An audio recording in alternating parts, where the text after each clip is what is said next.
would like to share with you today is the risotto. Is the region where I'm coming from, is the region where actually the risotto born, where we actually in the farm we have a specific rice for the risotto.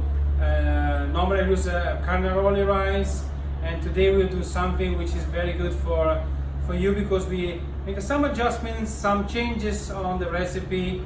We will have a bit of asparagus, nice saffron, and I add just a little of quinoa. It's the moment, and I believe we give a nice touch to the risotto at Italian style. Here we are. Now we're just removing the head of the asparagus, which we're gonna put at the end of the cooking time, and we cut a bit thinly. So now step one, what we're going to do is we're going to add in a dry pot our rice, yeah, for risotto, and we add also a spoon of quinoa, and we're gonna make this on a dry. We're gonna make it hot.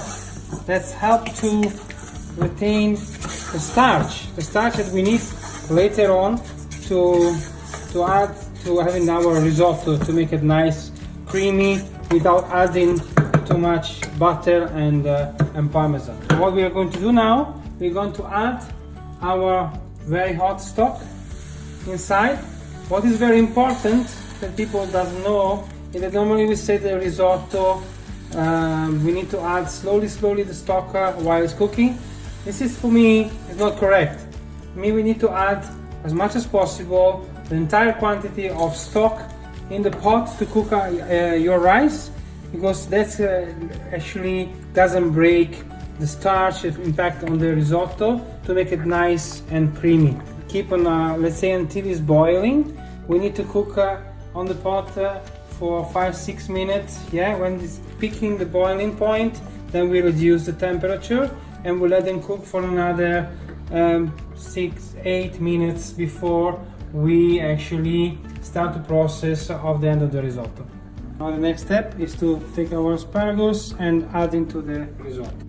So as you can see, we add our asparagus and we start the process, step 2 of our preparation. If you see the grain start to have kind of amber around and more white in the center, when the white is almost disappeared, your rice is cooked. That's the secret. So we'll let the risotto rest a bit. We need to give a bit of time to understand that it's time to be served. And at the same time, we're gonna add the last piece of asparagus, only the head, which they cook very fast.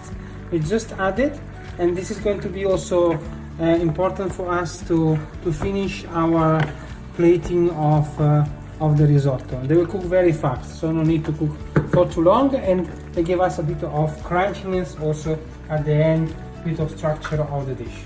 Et voila! Here we are. Our risotto is ready. 16 together all the time, maximum 16 minutes. What we're going to do now, we're going to make the process of having this risotto all'onda. All'onda means with the waves, yeah? So we add the butter, which needs to be cold, very cold. We add very thin grated Parmigiano Reggiano, yeah? It needs to be very thin, because it needs to have us to make the waves, yeah, the all'onda. So this is very important process, which will take another, let's say, minute to 2 minutes, depends on the ingredient. But you can see the risotto, how it's getting creamy, right? Risotto is ready, and now we need to also make sure that we present our risotto in a nice plate. You see how the consistency of the risotto, right? Voila. See, if you can keep a bit your head on the side, then we can add it at the end to make it on top a nice presentation. So we give a bit of head of the asparagus to show the freshness and the crunchiness of this risotto.